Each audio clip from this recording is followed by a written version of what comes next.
It was a year for diving deep. I dived into my sofa, my home, my life, my heart. It was a year to ask the hardest of questions.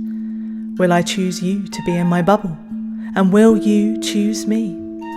Who would I stay home for? For me? For my family, my friends? For people I have never met? Would they stay home for me? It was the year my home became my temple. On washing days I cleansed my spirit. On baking days I was nourished. On mending days I patched my jeans and imagined I fixed the whole world that way. I made Sunday my resting day, which is easier to say than do. I took a nap and dreamed the pandemic was over, and then woke up and remembered.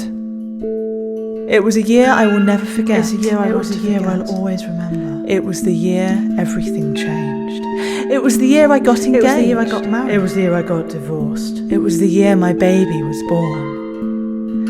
It was the year my grandmother died. My grandfather died. My sister died. My friends died. My husband died. It was the year we stayed home and postponed our wedding. I postponed my birthday. Postponed my holiday. Postponed my life.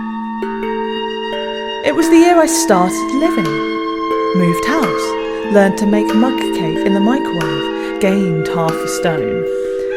It was the year that vicar with the water gun went viral, and so did that guy who wasn't a cat, and toilet roll jokes became a standard. It was the year we had yet another go at trying to end racism and misogyny. The year you got lonely, and so did I.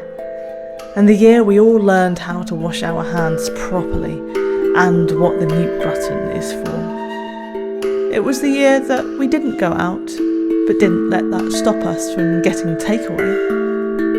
It was the year I made things I'd always wanted to, like a sun and moon bunting and heaps of masks. The year I had a brain scan which showed white dots, and the year that Brexit actually occurred. It was the year I left my job. I got a new job. I lost my job. I remembered the arbitrary nature of the way humans organise time. It was the year that I learned to play the ukulele a bit.